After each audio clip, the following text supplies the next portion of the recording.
අදත් සුපුරුදු පරිදි අපේ අභිධර්ම වැඩසටහන ආරම්භ කරන්න සූදානම් වෙන්නේ. අපි මේ වෙනකොට අපි ආරම්භ කළේ චිත්ත පරමාර්ථ ධර්මයන් විස්තර කරන්නට. එතකොට සම්මුති පරමාර්ථ දෙක පටන් අරගෙන චිත්ත චෛතසික රූප නිබ්බාන කියන මේ කරුණු අපි කතා කරගෙන ආවා. මම හිතන්නේ දීර්ඝ කාලයක් කතා කළා 2014 ඉඳලා මේ ප්‍රමාණයට මේ කිට්ටුවට එනකන් 2017 වෙනකන් අපි මේ ධර්මයේ ඉගෙන ගත්තා. එතකොට මේ කියන්නේ මේ බොජ්ජංග ධර්ම වලට ඉස්සෙල්ලා ඉන්ද්‍රිය මේ අපි ඊය පන්ති අවසන් කරනකොට අපි ඉගෙනගෙන තිබුණා. මම හිතන්නේ මට මතක විදිහට අපි මිස්සක සංග්‍රහයට එනකම් කරලා තිබුණා. ඊට පස්සේ නැවත ආය අපි මුලට ගියා 2017 ඉඳලා. ඊට පස්සේ නැවත කතා කරගෙන ආවා අපි මේ චිත්ත චෛතසික රූප නිබ්බාන කියන කරුණු පිළිබඳව. 2014 ඉඳලා මේ වෙනකන් හැම ඉරිදා දවසකම මග ඇරුණොත් කලාතුරකින් විතරයි ඒ ඇරෙන්න හැම ඉරිදා දවසකම අපි මේ ධර්මියත් එක්ක එකට එකතු වුණා. ඉතා දීර්ඝ කාලයක් මම හිතන්නේ 2014 ඉඳලා මේ 2022 වෙනකොට අපි ඒ දීර්ඝ කාලයක් තිස්සේ මේ ධර්මයේ එක්ක කටයුතු කළා. එතකොට චිත්ත චෛතසික රූප නිබ්බාන කියන මේ ධර්මතා පිළිබඳව අපි දිගින් දිගටම කතා කරන්නට යෙදුණා. සිත පිළිබඳව අපි නොඑක් විදිහේ විග්‍රහයන් තුල නිරත වුණා. ඉතින් අපි සිත් 89 නැත්නම් 121 පිළිබඳව කරුණු රාශියක් කතා කරගන්නට යෙදුණා. මම හිතන්නේ ඒවා දැන් කාටත් මතකයි. ඊට පස්සේ අපි කතා කරන්නට යෙදුණා චෛතසික පිළිබඳව. ඉතින් චෛතසික 52 පිළිබඳව අපි අකුසල චෛතසික පිළිබඳවත් ඒ වගේම අපි සබ්බචිත්ත සාධාරණ ඒ වගේම ප්‍රකීර්ණක එකතු වුණාම අන්‍ය සමාන චෛතසිකයනොත් ඒ වගේම අපි ඊළඟට අකුසල චෛතසික කතා කළා. සෝබන චෛතසිකත් කතා කරන්නට යෙදුණා. ඒ කියන්නේ කුසල විපාක ක්‍රියා සිත්වල යෙදෙන චෛතසික ධර්මයන් පිළිබඳව. ඉතින් ඒ චිත්ත චෛතසික ධර්මයන් එකතු කරලා ඊළඟට ඒවයි ස්වභාවය දැන් ඊට පෙර ආතුම අපි කතා කළා සිතෙහි එක එක ස්වභාවය කියන්නේ ద్వාර පිළිබඳව ඒ වගේම හේතු පිළිබඳව මේ ආදී වශයෙන් කරුණු රාශියක් අපි ඒ පිළිබඳව කතා කරන්නට යෙදුණා. ඉන් අනතුරුව අපි කතා කරන්නට යෙදුණා මේ කෘත්‍ය පිළිබඳව සිත්වල තියෙන කෘත්‍යයන් 14ක් පිළිබඳව මම හිතන්නේ දැන් මතක ඇති ඒවා. ඊට පස්සේ චෛතසිකත් කතා කළා. අපි චිත්ත වීති පිළිබඳව කතා කළා. චිත්ත මේ පංචද්වාර ආවජන චිත්ත වීතිත් ඒ වගේම මනෝද්වාර ආවජන චිත්ත වීතිත් පිළිබඳව අතිමහන්තාරම්මන මහන්තාරම්මන පරිත්තාරම්මන අතිපරිත්තාරම්මන ආදී වශයෙන් මේ චිත්ත වීතීන් පිළිබඳව කරුණු රාශියක් අපි කතා කරන්නට යෙදුණා. ඒ වගේම භූමි පිළිබඳව කතා කළා. මේ අපාය භූමිය පිළිබඳව ඒ භූමීන්ගේ ස්වභාවයන් ඇති වෙන හැටි කොයි ආකාරයෙන්ද කියන බව අපි මේ භූමි පිළිබඳව දීර්ඝ වශයෙන් කතා කරන්නට යෙදුණා. ඒත් එක්කම ඊට පස්සේ අපි කර්මය පිළිබඳවත් කතා කළා. ඊට පස්සේ අපි කතා කරන්නට යෙදුණා රූප පිළිබඳව. රූප 28ත් කතා කළා. ඒ වගේම රූප කලාප පිළිබඳව කතා කළා. රූප ඇතිවන හේතු කතා කළා. රූප නැති වෙන ආකාරයන් සිහිපත් කරගන්නට යෙදුණා. ඊට පස්සේ අපි නිවන ගැන සාකච්ඡා කළා තමයි මේ සමුච්ඡේ සංග්‍රහයට පැමුණුනේ. සමුච්ඡය සංග්‍රහය තුලදී අපි අකුසල ධර්මයන් කතා කරන්නට යෙදුන පළමුවෙන්ම අකුසල ගොඩවල් 9 පිළිබඳව. ඒ වගේම මිස්සක සංග්‍රහය කතා කළා. දැන් අපි ඊට පස්සේ පැමිණලා තියෙනවා දැන් සත්‍තිස් බෝධිපාක්ෂික ධර්මයන් පිළිබඳව කතා කරන්නට. ඉතින් සත්‍තිස් බෝධිපාක්ෂික ධර්ම අපි කතා කරගෙන යනකොට අපි ඒකේ පටන් ගත්තේ සතර සතිපට්ඨානයෙන්. මම හිතන්නේ දැන් සතර සතිපට්ඨානයේ කතා කරන අතරම අපි බොජ්ජංග ධර්මයන් කතා කරන නිසා සත්ත බොජ්ජංග ආය අපට ආපහු කතා කරන්න අවශ්‍ය වෙන්නේ නැති වෙයි. එතකොට අපි කරුණු දෙකක් ගොඩක් කතා කරලා තියෙනවා.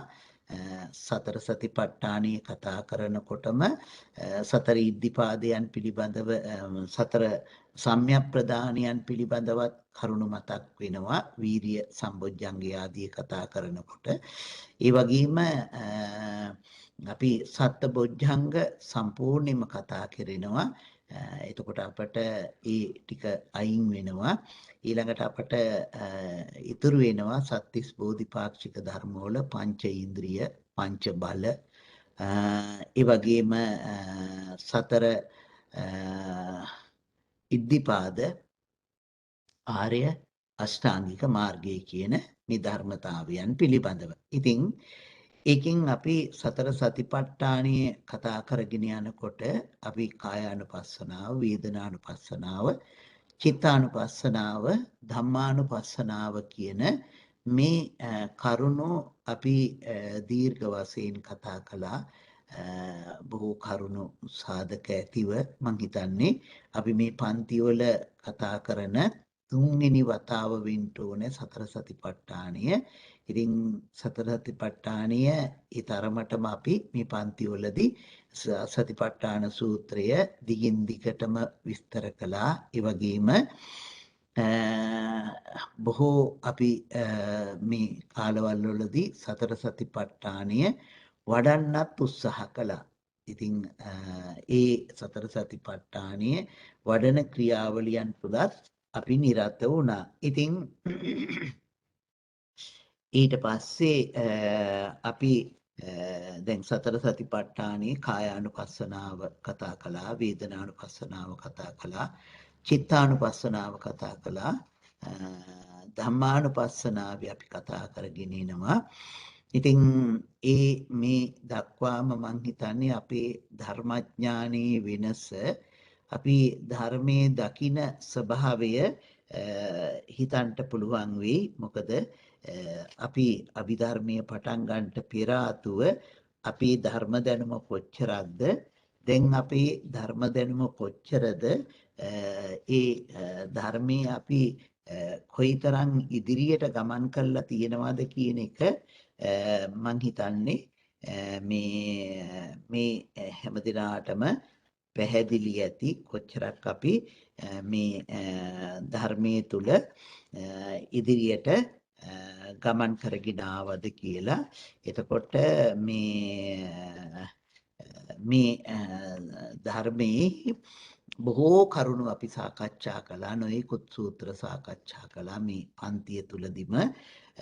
එතකොට ඒ දීර්ඝ කාලයක් තිස්සේ හිතන්නේ අපි ධර්මයේ පිළිබඳව මේ කරුණු කාරණා රසක් සාකච්ඡා කරලා තියෙනවා, ඉගෙනගෙන තියෙනවා. නිසා දැන් හිතන්න පුළුවන් එදා අපි ධර්මයේ දැනගෙන හිටපු තරමත් අද අපි ධර්මයත් එක්ක මේ කටයුතු කරන ආකාරයත් පිළිබඳව.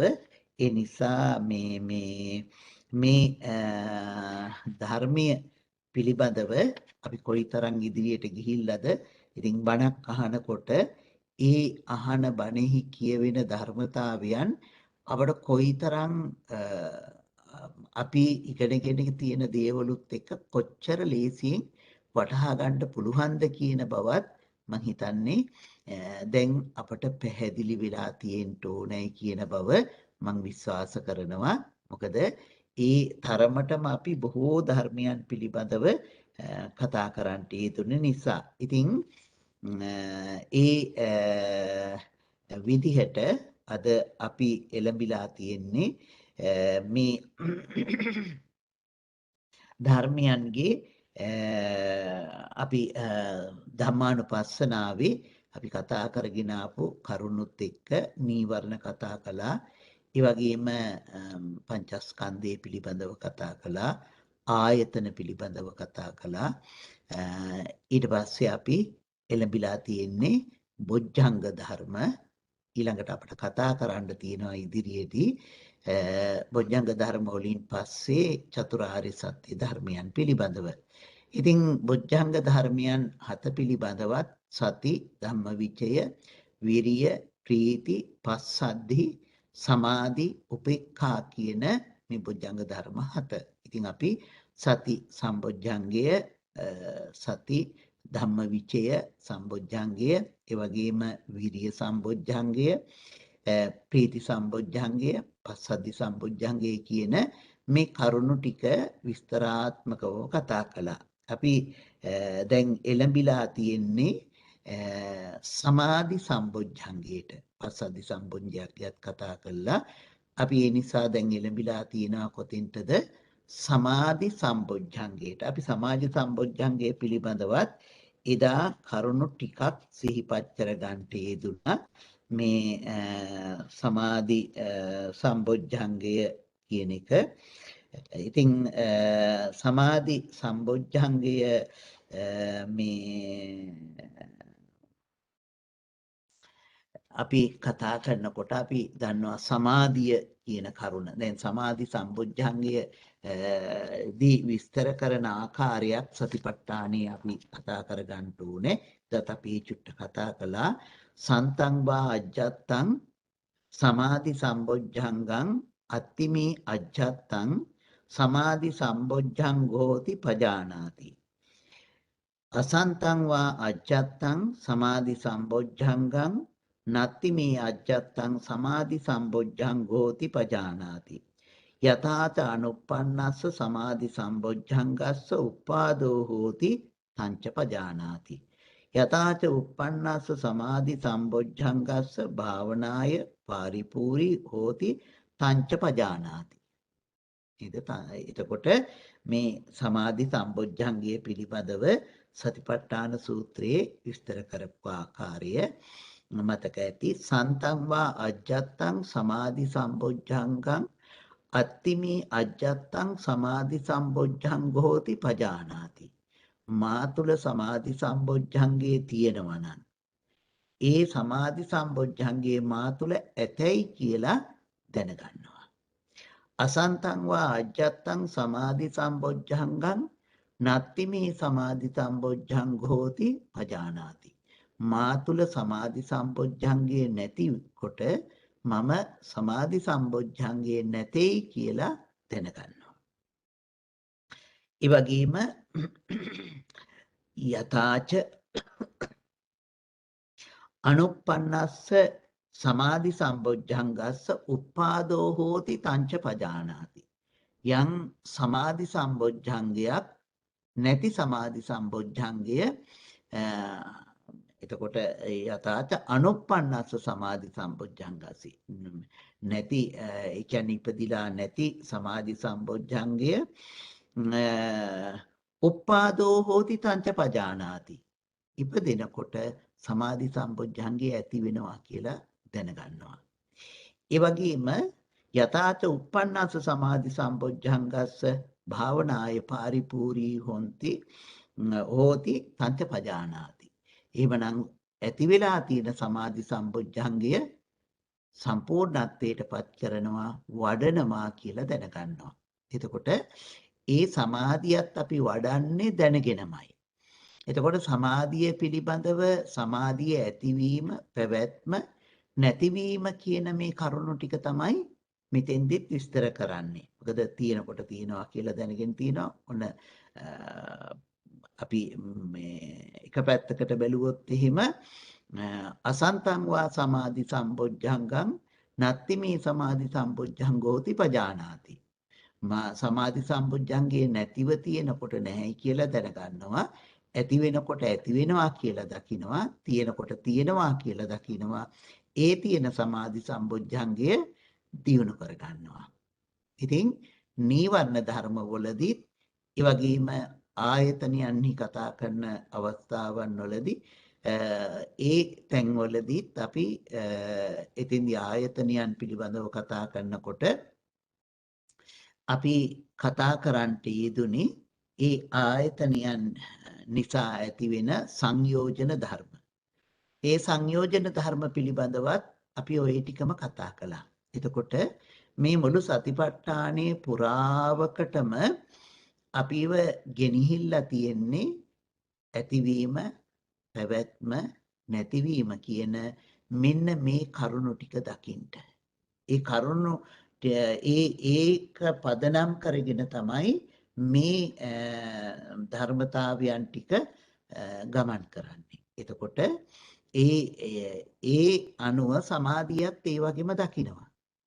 ඒ සමාධිය තුලත් අපි ඇතිවීම, පැවැත්ම, ඒ සමාධියේ මේ වැඩි දියුණු කර ගැනීම. එතකොට බොජ්ජංග ධර්මවල තියෙන වැඩි දියුණු කරගන්නවා කියලා අනික් ධර්මතාවවලදී තියෙන්නේ ඒ කියලා කියන්නේ නීවරණ සංයෝජන ආදී තැන්වලදී නැති කරනවා කියන එක.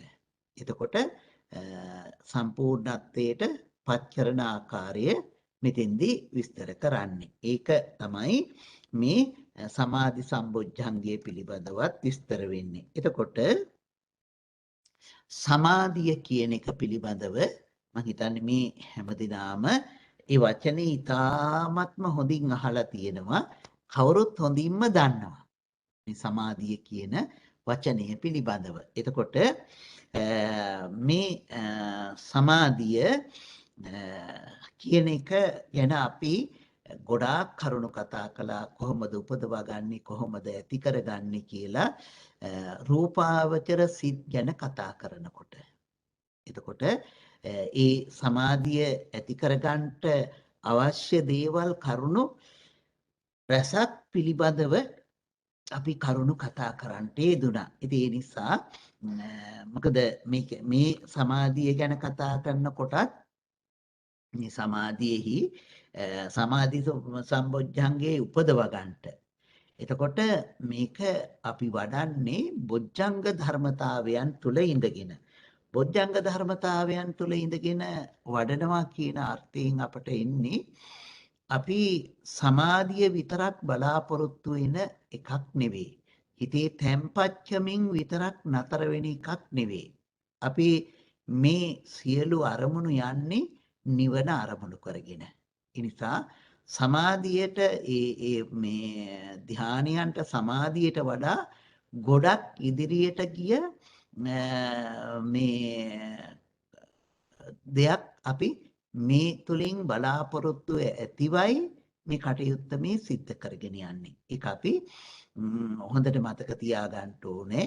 මොකද මේ අපි බොජ්ජංග ධර්මයන් නැත්නම් මේ සමාධිය ගැන කතා කරනකොට රූපාවචර කුසල සිත් අපි උපදවා ගන්න එක කතා කරන අවස්ථාවේදී මම හිතන්නේ කාටත් මතකයි ඒක සමාධිය උපදවා ගැනීම පමණයි අරමුණ තිබුණේ. දැන් මෙතෙන්දී අපේ අරමුණ තියෙන්නේ සමාධිය උපදවගෙන ඒ සමාධිය උපකාරී කරගන්නේ අපි නිවන කරා. ඒ නිසා බුදුහාඳුරන් වහන්සේ විස්තර කරලා තියෙන්නේ සමාධිනෝ භික්ඛවේ යථා භූතං පජානාති කියලා. අපට සමාධිය අවශ්‍ය වෙන්නේ යථා භූතය දකින්න. යථා භූතය කියලා කියන්නේ ඇත්ත ඇති හැටියට දකින්න. එහෙමනම් සමාධිය නැති කරලා තියන්නේ මොකෙන්ද? නීවරණ ධර්මයන්ගෙන්. නීවරණ ධර්මයන්ගෙන් සමාධිය නැති කරන නිසා අපි නීවරණ ධර්මයන් යටපත් කරමින් නීවරණ ධර්මයන් අයින් කරපු සිතක් ඇති කර ගන්න ඕනේ. එතකොට ඒ සමාධිය මම හිතන්නේ එදත් අපි මතක් කළා. අපි ප්‍රධාන වශයෙන් කොටස් දෙකකට බෙදනවා උපචාර අර්පණා කියලා. උපචාර කියලා කියනකොට අර මේ ධානය ළඟ තියෙන. ඉතින් ධාන කියලා වචනේ එනකොට මං හිතන්නේ ධාන පිළිබඳවත් අපි කතා කළා. ඉතින් ධාන මිස්සක සංග්‍රහය තුලදී කතා කරනකොට මේ ධාන කියන එක අර්ථ දක්වලා තියෙන අර්ථ දෙකක් තියෙනවා ධාන. මං හිතන්නේ මතක ඇති. කොහොමද මේ ධාන කියන එක අර්ථ දක්වලා තියෙන්නේ? පහුගිය දවස්වලත් අපි ඕක අපට ඊදුන අවස්ථාවවලදී කතා කළා ධම්මවිචේ සම්බොජ්ජංගේ එහෙම කතා කරනකොට. නේද? ධාන කියන එක කොහොමද අර්ථ දක්වලා තියෙන්නේ? මතකද දන්නේ නේද? ධාන කියලා කියන්නේ මොකද්ද කියලා අර්ථ දක්වලා තියෙන්නේ? දෙපැත්තකින් අර්ථ දක්වලා තිබුණා. මතකද?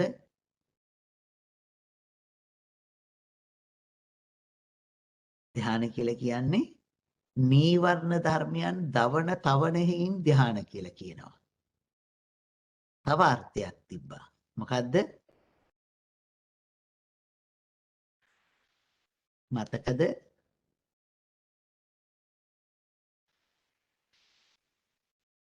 අනික් අර්ථය ධාන කියලා විස්තර කළේ මොකක් නිසාද? අරමුණ ලංකොට බලන නිසා.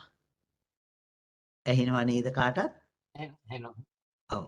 අරමුණ ලංකොට බලනවා කියන අර්ථයෙන් ධාන කියලා කියනවා. එතකොට ධාන කියන එකෙහි අර්ථ දෙකක් අපි දන්නවා. එකක් තමයි නීවරණ ධර්මයන් දවන තවන හේයින් ධාන කියලා කියනවා.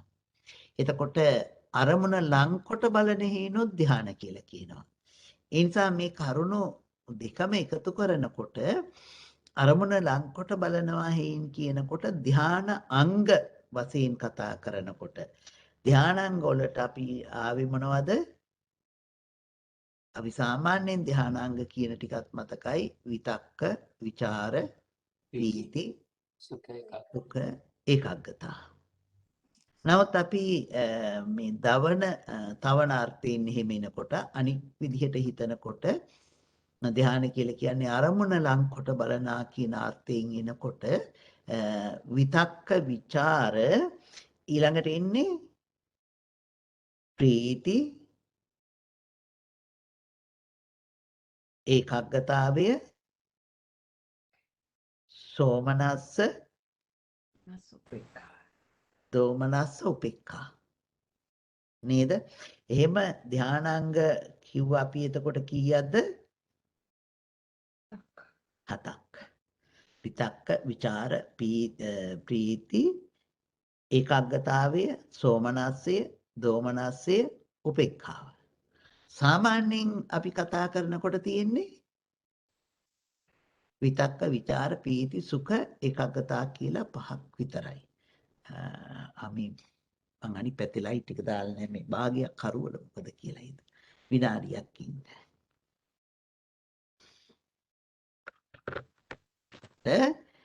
අපි පටන් ගමු. අපි ධාන අංග මේ ධාන අංගවලදී අපි එතකොට මේ ධානාංග 7ක් කතා කළා. නමුත් අපට මෙතන ප්‍රයෝජනවත් වෙන්නේ අර නීවරණ ධර්ම දවන තවනෙහි මේ ධාන කියන එක නැත්නම් මේ අර්පණා කියන එක එනවා. එතකොට අර්පණා කියලා කියන්නේ ධාන වලට පඨම ධානයේ, ဒုတိ ය ධානයේ, තෘතිය ධානයේ, චතුර්ථ ධානයේ, පංචම ධානයේ කියලා ධාන 5යි තියෙන්නේ. නේද? ධාන 5යි තියෙන්නේ. සමාපත්තීන් තියෙනවා 8ක්. නේද? අපි අෂ්ට සමාපatti කියලා කියනවනේ. මොනවාද මේ සමාපatti 8? प्रथम अध्याय, द्वितीय अध्याय, तृतीय अध्याय, चतुर्थ अध्याय, ඔව්. संज्ञायतन, ज्ञानंचयतन, अकिंचन्यायतन, निवसन्यास. නා සංඥා, නිව සංඥා, නා සංඥායතනෙ. එතකොට ඒක තමයි අෂ්ට සමාපatti කියලා තියෙන්නේ සූත්‍ර පිටකයේ හැටියට අපි ප්‍රසිද්ධව කතා කරන සමාපatti 8. ඉතින් එතකොට අපට හොඳට පේනවා මේ කොටෝම තියෙන්නේ දැන් චතුර්ථ ධානය එහෙම නැත්නම් පංචම ධානයම තමයි අර අරූපාවචර ධාන නමින් අරූපාවචර ධාන ටික හැටියට හඳුන්වලා තියෙන්නේ. එතකොට ඒ තියෙන්නේ වෙන එකක් නෙමේ පංචම ධානයේම අරමුණු කරන ආකාරය අනුව ඒකේ වෙනස් වෙලා තියෙන ඒවා ටික. එතකොට මේ සමාධිය. එතකොට එහෙම නැත්නම් මේ සමාධිය හැටියට වැඩුණේ ඒකග්ගතා චෛතසිකය කියන එකත් අපිට හොඳට මතකයි. සමාධිය හැටියට අපි මේ දියුණු කරගෙන ඇවිදින්න තියෙන්නේ මොකද්ද? ඒකග්ගතා චෛතසිකය.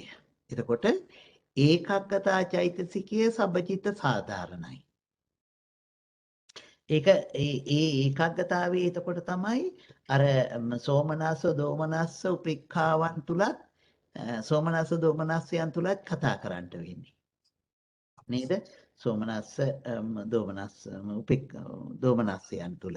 එතකොට ඒ අනුව එතකොට සමාධිය දැන් අපි කිව්වා උපචාර අර්පණා වශයෙන් යන ටික තමයි ඔය අපි කතා කරන්නට යෙදුනේ. ඉතින් ඒ සමාධීන් පිළිබඳව. ඉතින් අපි මේ සමාධිය ඇති කරගන්නට නම් සමාධිය රැක ගන්නට නම් සමාධිය විටින් විට මොකද මේක එක දවසක් දෙකක් විතරක් තියාගෙන ඒක යන එකක් නෙමෙයිනේ.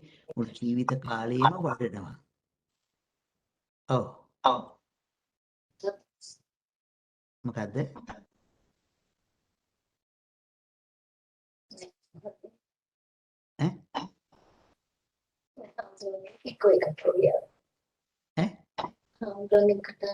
නෑ ලංකා මොකක් හරි. ඔව්. එතකොට මේ සමාධිය මම හිතුවා මොකක් හරි ප්‍රශ්නයක් අහන්න හදනවාද කියලා.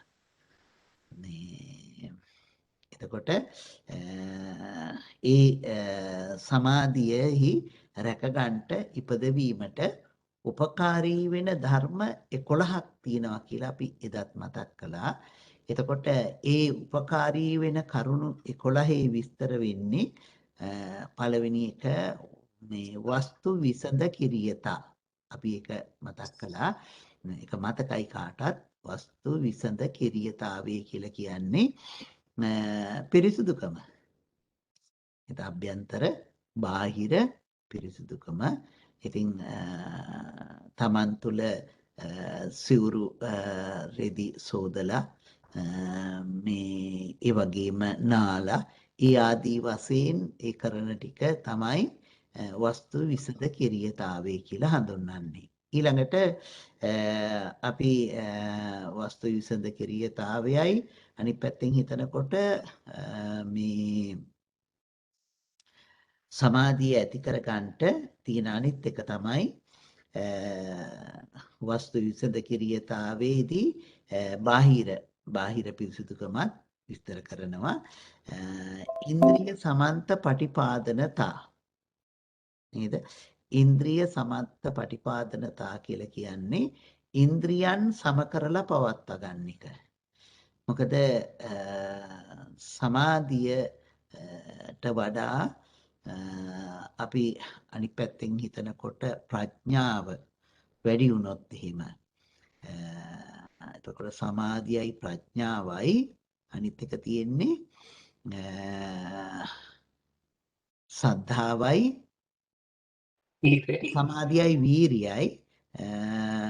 සමාධියයි වීරියයි ප්‍රඥාවයි සද්ධාවයි නේද? සමාධියයි වීරියයි සද්ධාවයි ප්‍රඥාවයි මේ ඉන්ද්‍රිය ධර්ම. මේ ඉන්ද්‍රිය ධර්මයන් තමයි අපි සමව පවත්වා ගන්නට අවශ්‍ය වෙන්නේ. එතකොට මේතෙන්දී වීරියත් සමාධියත් තමයි එකතු කරන්නේ. මොකද අපි ඉදත් කතා කළා වීරිය වැඩි වෙනකොට අපි උද්දච්චයට යනවා. සමාධිය වැඩි වෙනකොට තීන මිද්දේට යනවා. ඒ නිසා මේ කරුණු ඒ නීවරණයන් තුළට නොයන විදිහට අපි සකස් කරගන්න ඕනේ. ඒ අවස්ථාවන් වලදී කළ යුතු දේවල් නිවැරදිව සිද්ධ කරගන්නකොට ඔන්න ඉන්ද්‍රියන් සමභාවයට සකස් කරගෙන අපට ඒ ඉන්ද්‍රියන් මේ අංග මේ සමානව පවත්වා ගන්නට පුළුවන් වෙනවා. එතකොට අපි මෙතෙන්දී මේ සද්ධාවත් ධම්මවිචයත් එහෙම ධම්මවිචය කියලා කියන්නේ ප්‍රඥාවත්. එතකොට එතෙන්දී එකතු කරන්නේ ධම්මවිචේ සම්බොජ්ජංගේ කරුණු ටික. එතකොට ඒ දෙක ධම්මවිචේ බොජ්ජංගයක් වශයෙන් ඒ පැත්තයි හිතන්න ඕනේ. එතකොට මෙතෙන්දී අපි වීරියත් සමාධියත් සමව අරගෙන යන්න ඕනේ. ඉතින් වීරිය සමව ගෙනියන්නයි කියලා කියනකොට වීරිය අඩු කරන්නයි කියලා කියන්නේ නැහැ. වීරිය අඩු කරන්නයි කියලා තියෙන්නේ බොහොම කෙටි තැන්වලදී විතරයි. අනික හැම තැනකදීම බුදුහාඳුරන් වහන්සේ වීරියට අනුබල දුන්නා. මොකද බොහෝම වෙලාවට අපි වීරියෙන් හීන වෙනවා මිසක් මේ වීරියෙන් හීන වෙනකොට ඔක්කොම ටික කඩාගෙන වැටෙනවනේ. ඒ නිසා අපි බොහෝම වෙලාවට වෙන්නේ වීරියෙන් හීන වෙනවා. එතකොට වීරියෙන් හීන නොවි අපි ඉදිරියට යන්න දැනගන්න ඕනේ. වීරිය හීන භාවයට පත් කරගන්න නැතුව ඉදිරියට ගෙනියා ගන්න ඕන වෙනවා. එතකොට එහෙම ඇති කරගන්නකොට අපි මොකද මේ වීරිය බොහොම වැඩි වුණොත් තමයි ඒකට එන්නේ. ඉතින් සෝනහාමුදුරන් වහන්සේ වීරියෙන් වැඩිම භාවයට පත් වුණා. සෝනහාමුදුරුවෝ මං හිතන්නේ මේ ඉන්න කාටවත් වීරිය අඩු කරන්නයි කියලා සම කරන්න නම් මට නම් තේරෙන්නේ නැහැ. මොකද සෝනහාමුදුරුවෝ එකයි මං කිව්වේ මේ සම කරනවා කියලා කිව්වට දැන් හිතන්න පුළුවන් මේ අයට අපිත් එහෙනම් වීරිය වැඩි වෙලාද කියලා. නේද? ඒක මට පේන්නේ නැහැ වීරිය වැඩි අය ඉන්නවද කියන එක. සමාධිය අඩු අය ඉන්නේ බව නම් පේනවා නේද? එතකොට වීරිය සෝනහාමුදුරන් වහන්සේට සිද්ධ වුණේ සෝනහාමුදුරන් වහන්සේ කියන්නේ බොහොම සැප පහසුව හැදුණු කෙනෙක්.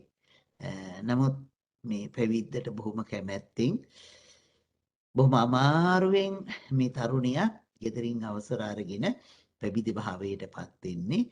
ඉතින් එහෙම පැවිදි වෙලා භාවනා කරනවා, සක්මන් කරනවා. සක්මන් කරනකොට කකුල් පැලෙනවා.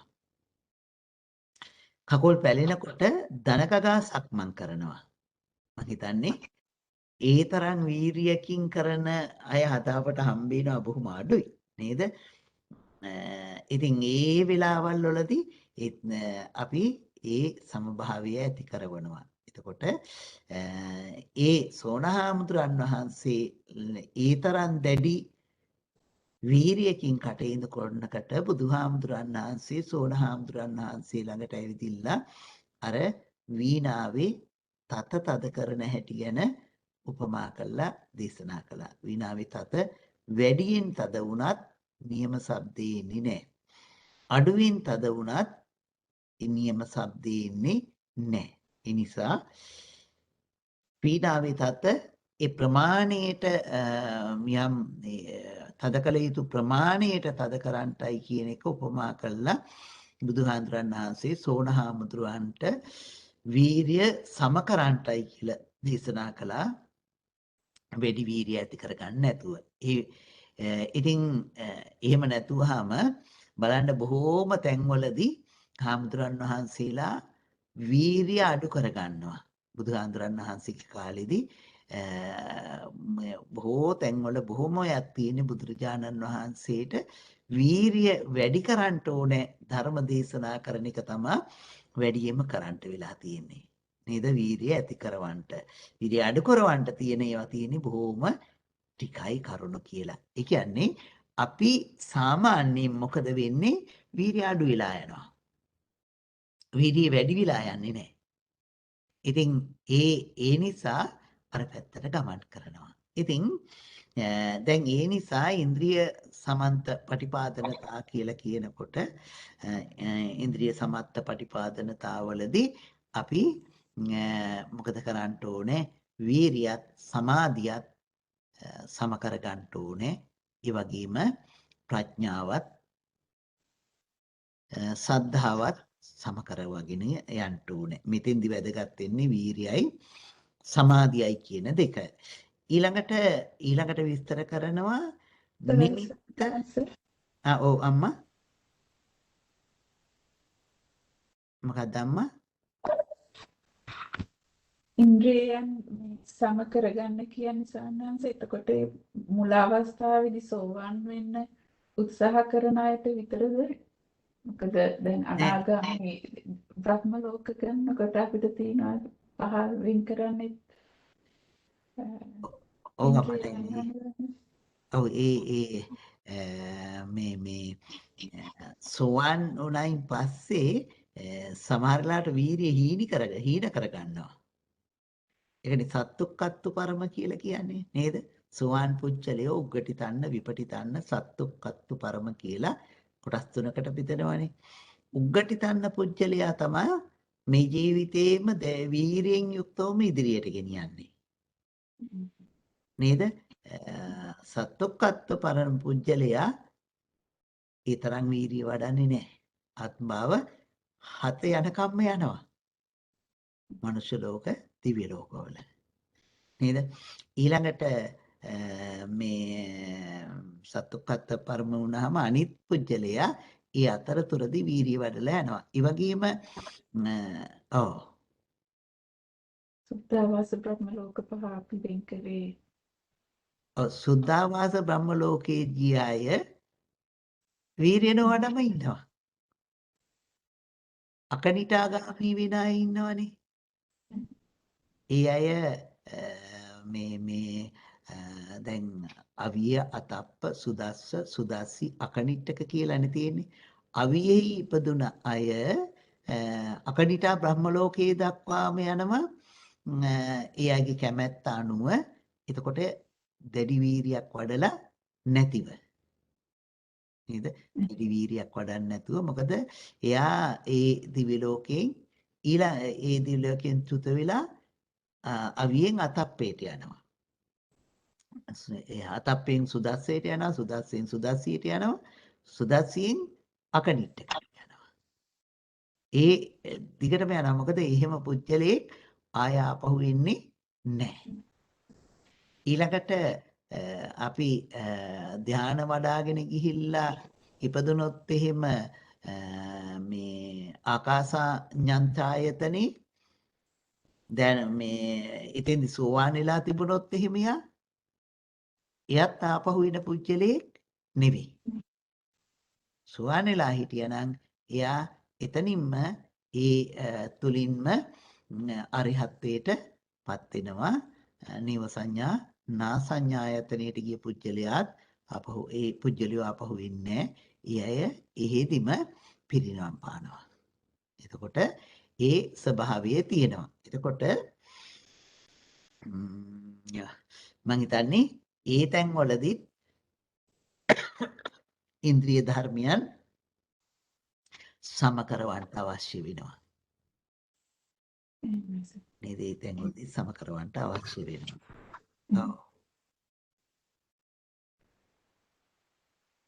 එතකොට ඊළඟට තියෙන්නේ නිමිත්ත කුසලතා කියලා. නේද? නිමිත්ත කුසලතා.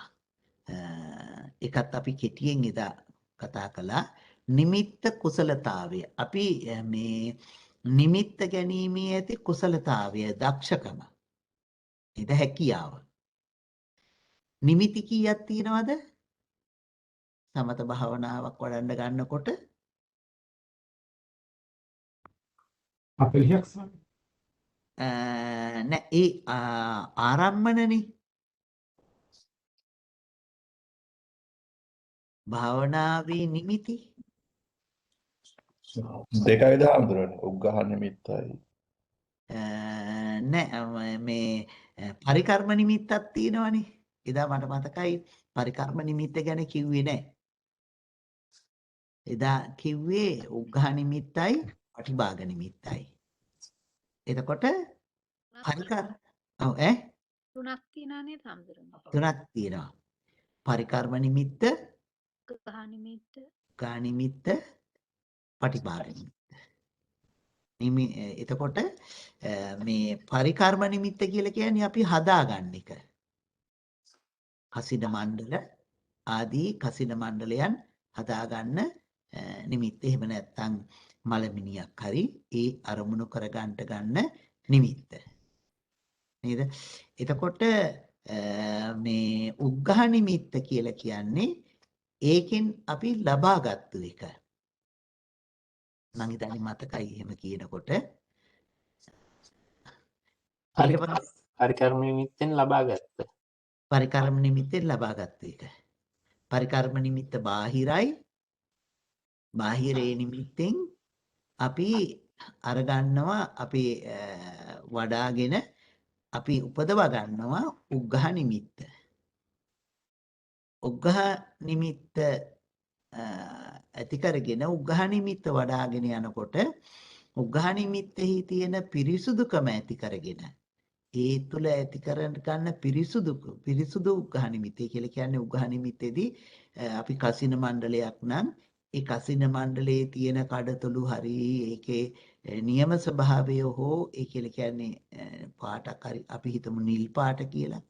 නිල් පාටේ සම්පූර්ණ නිල් පාටම එයාට ග්‍රහණය නොවෙන්න පුළුවන්. ඒ කියලා කියන්නේ අර්ථන කඩතොළු ආදී නොයෙක් දේවල් එන්න පුළුවන්. ඒ උග්ඝහ නිමිත්ත වඩාගෙන ගියයින් පස්සේ තමයි අපට ලැබෙන්නේ මොකද්ද? මොන නිමිත්තද ලැබෙන්නේ? පටිභාග නිමිත්ත. පටිභාග නිමිත්ත. පටිභාන පටිභාග පටිභාග පටිභාන පටිභාග නිමිත්ත. එතකොට පටිභාග නිමිත්ත අපට ලැබෙනවා කියලා කියන්නේ උග්ඝහ නිමිත්ත ඊතා පිරිසුදුව දීප්තිමත්ව අපට ලැබෙනවා පටිභාග නිමිත්ත. ඒ පටිභාග නිමිත්තත් වඩනකොට තමයි අපි ධානයකට යන්නේ. ඉදාර්පණාවකට ධානයකට යන්නේ. ඒ නිසා මේ භාවනා කරන මේ සමාධිය වඩන පුජ්‍යලයාගේ සමහර වෙලාවට මේ ධානය පිරිහෙනවා නම් එතකොට එයා නැවත මේ උග්ඝහ නිමිති පටිභාග නිමිති නැවත වඩන්ට වෙනවා. ධානයට යන්න කලින් පටිභාග නිමිත්තෙන් ගිහිල්ලා තමයි ධානයට යන්නේ. ඔව් පටිභාග නිමිත්ත කියලා කියන්නේ පටිභාග නිමිත්ත කියලා කියන්නේ උග්ඝහ නිමිත්ත තවත් දීප්තිමත්ව නිවැරදිවම දකින්න එක. ඒ දීප්තිමත්ව නිවැරදිවම දකින්න එකේදී එන එක තමයි එනකොට තමයි ඒකට කියන්නේ පටිභාග නිමිත්ත කියලා. භාවනාව වලදී මොනෑම ධානයක ප්‍රථම ධානයේ ඉඳන් හැම එකේම එක තියෙනවා. නෑ ප්‍රථම ධානයට එන්නේ ඉස්සෙල්ලා. ඔව්. ප්‍රථම ධානයට එන්නේ ඉස්සෙල්ලා කියලා කියන්නේ කසින විශේෂිතයි අසුභ භාවනා විශේෂිතයි. දේවානේ නිමිත්ත මේ බාහිර නිමිති තියෙන්නේ. දැන් මෛත්‍රියේ බුදු ගුණ වගේ වෙයි බාහිර නිමිති නැහැ. ඒ කියලා කියන්නේ පරිකර්ම නිමිති ඒවයි නැහැ. නේද? එතකොට ඒ තුල අපි සිත පිහිටවගෙන එක වඩන්න තියෙනවා. එතකොට මේ විදිහට මේ නිමිති ගැනීමේ හැකියාව දක්ෂකම සමාධිය පිරිහෙන්න යනවා නම් නැවත මේ නිමිති මෙනෙහි කරමින් ආයෙත් ඒ සමාධියට සිත නන්වා සිටීම. එතකොට එහින් යන්න පුළුවන් මේ මොකද්ද අපි ඇති කරගත්තේ නිමිත්ත කුසලතාවය. නිමිත්ත කුසලතාවය මම හිතන්නේ ඒක මතකයි මේ අපි රූපාවචර කුසල් සිත් උපදවන්නේ කොහොමද කියන එක පිළිබඳව දීර්ඝ වශයෙන් කතා කරන්නට යෙදුණා. ඉතින් අපි ඒ සමත භාවනා ක්‍රම 7 ලියනොත් අපි මුලින් සාකච්ඡා කරනකොට අර ප්‍රීතිය උපදවා ගන්නට පුළුවන් ඒවා කියලා මතක් කළානේ. ඒවයින් මේ අර්පණා උපදවා ගන්නට අමාරුයි. අර්පණා උපදින්නේ නැහැ. එතකොට ඒවා ප්‍රීතිය ඉපදිනවා. හරි ඉක්මනට ප්‍රීති පස්සද්ධි තමන් ළඟට ගන්න පුළුවන් වෙනවා. නමුත් ධානයකට එකකින් ගමන් කරන්නේ නැහැ. නේද? ප්‍රථම ධාන ආදී ධානයන්ට යන්නේ නැහැ. එතකොට නමුත් ඒක අපිට වඩන්න තියෙන හොඳ සමත භාවනාරම්මණයක් හැටියට තමයි විස්තර කරන්නේ. එතකොට ඒ ධර්මතාවයන් ටික තමයි අපට වඩාගෙන ඉදිරියට ගෙනියන්න තියෙන්නේ. ඉතින් ඊළඟට විස්තර කරනවා ඊළඟට විස්තර කරන්නේ සමේ චිත්තස්ස පග්ගහනතා කියලා. විනාඩියක් වාහනයක් මෙතෙන්ට එනවා දැක්කා. නතර කළා හයි ගියා වගේ දැක්කා. බලන්න වෙයිද? මං චුට්ටක් නිකම් බලන් අපි ආපහු යමු පන්තියට. අපි කතා කර හිටියේ නිමිත්ත කුසලතාවය පිළිබඳව. ඊළඟට අපට තියෙන්නේ සමේ චිත්තස්ස පග්ගහනතා කියලා. මේ සිත දැන් අර ඉස්සෙල්ලා කිව්වා වගේ වීර්ය අඩු වෙලා යන්න පුළුවන්. හඳුනේ සමයේහි චිත්තග්ග මොකද? සමේ චිත්තස්ස චිත්තස්ස පග්ගහනතා. අපි දැන් ගොඩාක් අඩුයි බෝඩ් එක පාවිච්චි කරනවා නේද?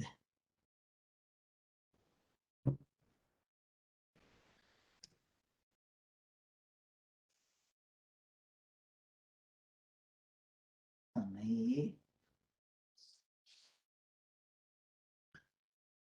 චිත්තස්ස පග්ගහනතා. ඒ කියන්නේ විටින් විට සමේ එද චිත්තස්ස චිත්තයාගේ අපි පග්ගහනතාවය කියලා කියන්නේ මේ වර්ධනය කරගන්න එක නැත්තම් මේ නැවත සිත අපි ඒ තුළට නවා ගැනීම, ඒ තුළට එකතු කර ගැනීම නැත්තම් ඒකට අවශ්‍ය උපකාරී ධර්මයන් නැති කරගන්න එක සිත පල්ලෙහාට වැටෙන්න නොදී. නේද? වීර්ය හීන වෙලා යනකොට එහෙම මේ අපි ඒ අවස්ථාවන් වලදී මේ අපි සිද්ධ කරන්න ඕනේ සිත නැවත කර්මන්නේ කරගන්න එක නැත්නම් නැවත ඒ තුල නගා සිටවා ගන්න එක. ඒ තුල නගා සිටවා ගන්නට අපට අවශ්‍ය වෙනවා ධම්මවිචේ සම්බුද්ධංගය. ඒ කියන්නේ ධර්මයේ කරුණු සිහිපත් කරන එක.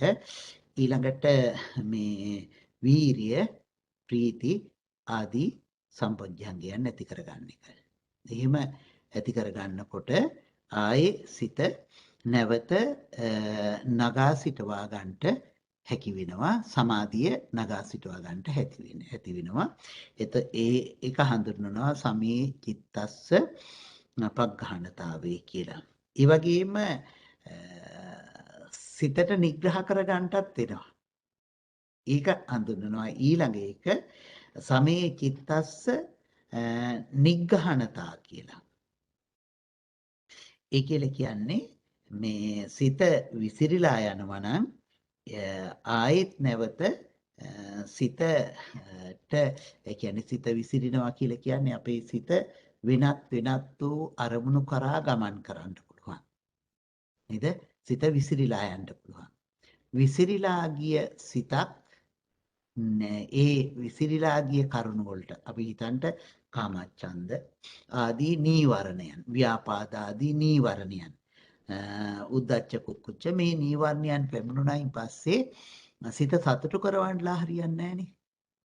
සිතට නිග්‍රහයක් කරන්න ඕනේ. නේද? අපිමත් එහෙම කරනවානේ. මේ කැත සිත මේ ගමන් කරන දේවල් කියලා නේද? එහෙම සිතටම නිග්‍රහ කරගෙන මගේ සිතේ හැටි කියලා ඉතින් සමහර වෙලාවට කතා කරනකොටත් කියන්නේ හරි චපල සිතක් කියලා නේද? අන්න ඒ විදිහට සිතට නිග්‍රහ කරගන්නගෙන නැවත ආපසු සමාධිය තුළට අරගන්න ඕනේ. එතකොට ඒ විදිහට ඒක सिद्ध කරගන්න ඕනේ. මම හිතන්නේ මේකේ අපි මිට පෙර ආතුවත් කතා කරලා තියෙනවා. මේ කරුණු දෙකටම උපමාව හැටියට කතා කරගෙන ඇත්තේ අපි මේ රත්තරන් වැඩ රත්තරන් වලින් නොඑක් ආභරණ නොඑක් දේවල් හදන කෙනෙක්. එයා රත්තරන් රත් කරගෙන යනකොට ඒ රත්තරන් ටික සමහර වෙලාවට වැඩිපුර ගින්දර දාලා රත් කරනවා, සමහර වෙලාවට ගිනි නිවනවා, සමහර වෙලාවට වතුර ගහලා ඒක මිව කරනවා. ඒ පදමට ගන්නට අවශ්‍ය කරුණු සිද්ධ කරනවා. එතකොට සමහර වෙලාවට රත් වෙන්න උපකාර කරනවා, සමහර වෙලාවට ඒක මේ රත් වීම අඩු කර ගන්නට කරනවා. ඉතින් ඒ විදිහට මේ ඒ වෙලාවට කරන දේවල් ටික තමයි සිත මේ තුලින් මේ සමාධියෙන් වැටෙනකොට ඒ දෙපැත්තක් තියෙනවා. එතකොට චිත්තස්ස පග්ඝානතාවයයි නිග්ඝානතාවයයි නේද? නිග්‍රහ කරන එකයි. එතකොට එහෙම නිග්‍රහ කරගෙන විසිරීලා ගිය සිත නැවත ආපසු අරගන්න ඕනේ. එහෙම සිද්ධ කරන්න ඕන. මේක ඉතින් දීර්ඝ කාලීනව වඩාගෙන යනකොට අපි සිදු කරගත යුතු දේවල්. ඊළඟට සමයේ සම්පහනතා කියලා තියෙනවා. සම්පහන්සනතා කියලා.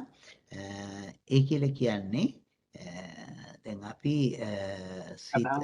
හරි සමයේ සම්පහන්සතතා මම ලියන්න මේ බෝඩ් එක මම මේ ටික මකන්නම් නේද? සමයේ කියලා තියෙනවා. සමේ චිත්තස්ස සමේ චිත්තස්ස නෑ නේ ඉස්සලයි ඈ ඉස්සලයි කිය සමේ චිත්තස්ස සමේ චිත්තස්ස පග්ඝානතායි නිග්ඝානතායි දෙක. ඔව් මේකේ තියෙන්නේ සම්පහන්සතතා කියලා.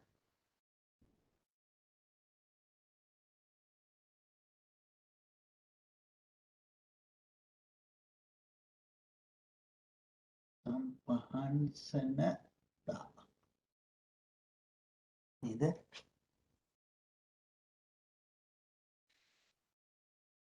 සම්පහන්සනතා සමේ මුලට සමේ කියලා කැලලක් එනවා. ඒ විදිහට ඒ වෙලාවටදී සිත මොකද අපි මතක් කළා දැන් මේ අපි වඩන්නේ බොජ්ජංග නේද? බොජ්ජංග වඩනකොට අපි අරමුණ මොකද්ද? නිවන. ඒ නිසා මේ සමාධිය තුලදී අපි ප්‍රඥාවාදිය ඇති කර ගන්න ඕනේ නේද? ඒ මොකද දැන් අපි නිවන අරමුණු කරගෙන වඩනකොට සමාධිය පමණක් නෙවෙයි අපි වඩන්නේ. ඉන්ද්‍රිය ධර්මතාවයන් එක කියනකොට සද්ධා, වීරිය, සති, සමාධි, ප්‍රඥා කියන මේ වීරිය මේ ඉන්ද්‍රිය ධර්ම පහම අපි වඩනවා. ඒකයි අපි මේවා ඒ වෙලාවට සකස් කරන්නේ. ඒ නිසා මේ වගේ වෙලාවල් වලදී සම්පහන්සතා කියලා කියනකොට අපි වැඩි කර ගන්න ඕනේ ප්‍රඥා ආදී ඇති වෙනකොට ප්‍රඥාව ඇති කර ගන්න ඕනේ, සංවේගය ඇති කර ගන්න ඕනේ. එතකොට එහෙම ඇති කරගෙන අපි ඒ සිත ඉදිරියට ගෙනියන්න ඕනේ. දැන් අපි දැන් අපි කිව්වොත් එහෙම අපේ සිත මැලි වෙන අවස්ථාවන් වලදී අපි වීරිය වඩා ගන්නට එහෙම අපි සංවේග වස්තුන් සිහිපත් කරනවා වීරිය ඇති කර ගන්නට ඒ විදිහට අපි ඒ වෙලාවට සිත ඉදිරියට නගා සිටව ගන්නට වෙනවා ඒ කරුණු වලදී අර මුල් දෙක හා සමානවම තියෙන එකක් තමයි අර වර්ධනය කරන එකයි නිග්‍රහ කරන එකයි ඊට පස්සේ ඒ සිත සමව පවත්වා ගන්නට හදාගන්න එක. ඒ සමව පවත්වා ගන්න එක ඊළඟට කියනවා සමයේ අජ්ජෝපෙක්ඛනතා කියලා. ඒකත් මම ලියන්නම්.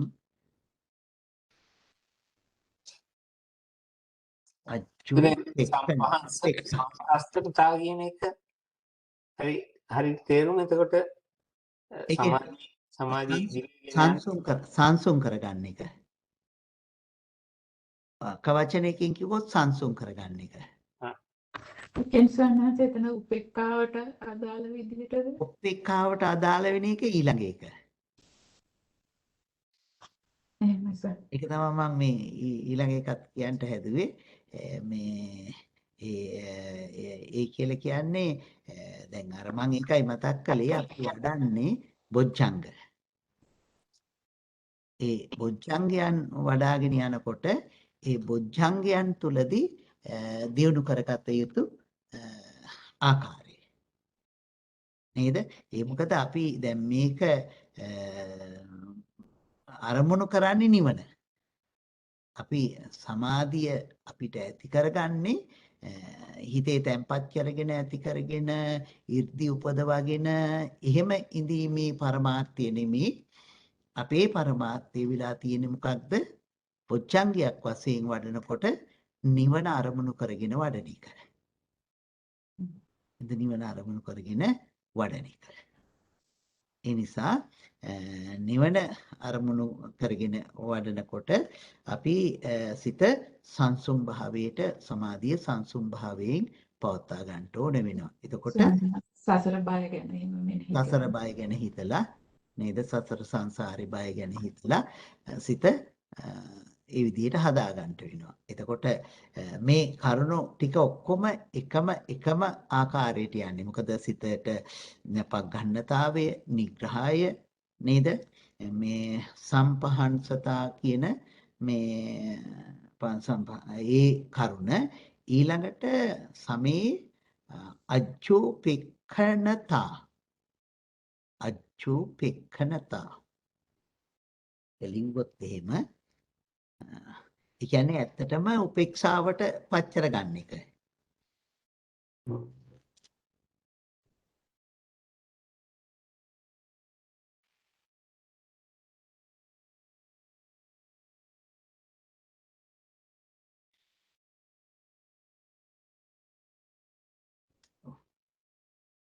සමයේ අජ්ජෝපෙක්ඛන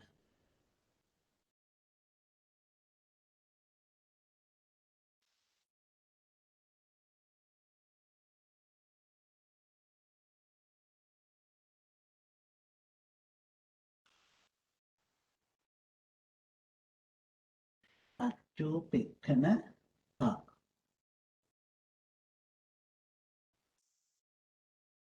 ඒ කියන්නේ උපේක්ඛා.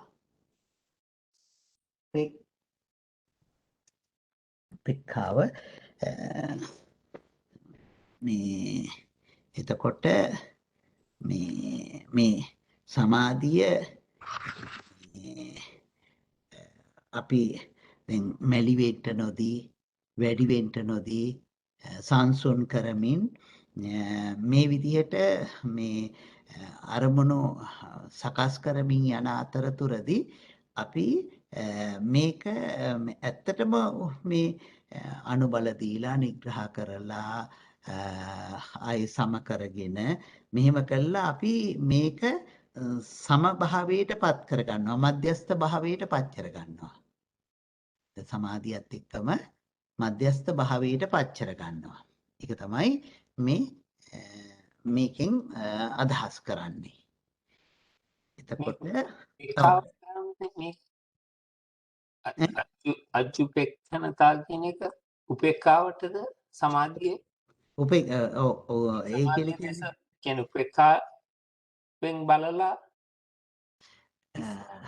උපේක්ඛාවෙන් බලලා කියලා කියන්නේ දැන් අපි මේක මේ නිග්‍රහ කළා අනුබල දුන්නා නැවත අපි ඒක වැටෙන්න නොදී ආයේ ගොඩනගා ගත්තා මේ සංසාරික බය එහෙම හිතලා දුක මේ ස්වභාවයන් හිතලා එහෙම ගිනල්ලා මධ්‍යස්ථ භාවයකට පත් කර ගන්නවා. ඒ කියන්නේ වැටෙන්න නොදී නැවත සමතත්වයකට පත් කර ගන්නවා සමාධියම. එතකොට මේ ඒ විදිහට සිත උපේක්ඛාවට පත් කර ගන්නවා. නේද? ඊළඟට තියෙන්නේ බාහිර වශයෙන් තියෙන ඒවා අසමාහිත පුජ්‍යල මේ පරිවජ්‍යතාවය. ඒක මං හිතන්නේ මතකයි. අසමාහිත පුජ්‍යල පරිවජ්‍යතාවය කියලා කියන්නේ සමාධි නැති අය ඕවර්ජනය කරන එක. නේද? දුරු කරන එක. නේද? එතකොට මේ ඒ විදිහට සිත නොසන්සුන්ව කටයුතු කරන අයව ඈත් කරගන්න එක. ඒකත් මේ අසමාහිත පුජ්‍යල පරිවජ්‍යතාවය හැටියට හඳුන්වනවා. අසමාහිත පුජ්‍යල පරිවජ්‍යතාවේනකොට ඒකේ අනිත් පැත්ත මොකද්ද? සමාහිත පුජ්‍යල සේවනතා. නේද? සිත සංසොන් කරගත්තු අය එකඟවත් අය සේවනය කරන එක ඇසුරු කරන එක. සමාහිත පුද්ගල අසමාහිත පුජ්‍යල පරිවජ්‍යතාවයයි සමාහිත පුජ්‍යල සේවනතාව දෙකක්.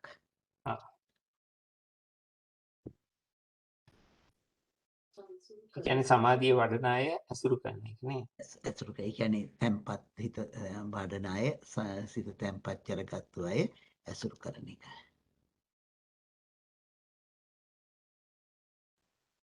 ඊළඟට තියෙනවා ධ්‍යාන විමුක්ඛ පච්චවෙක්ඛනතාවය කියලා.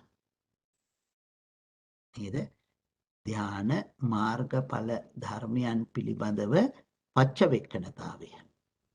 ප්‍රත්‍යක්ෂා කිරීම සිහිපත් කිරීම.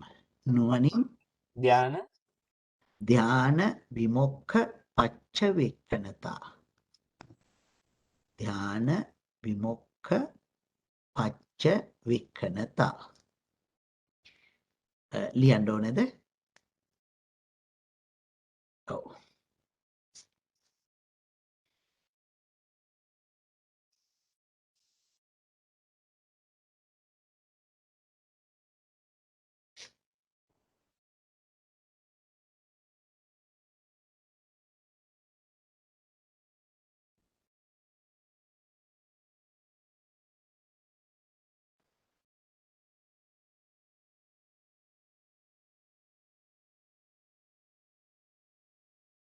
විමුක්ඛ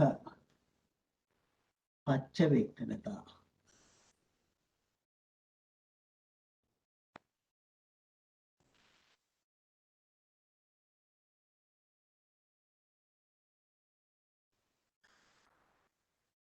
ධ්‍යාන විමෝක්ෂ කියන්නේ ධ්‍යානය නිවන ආදී පිළිබඳව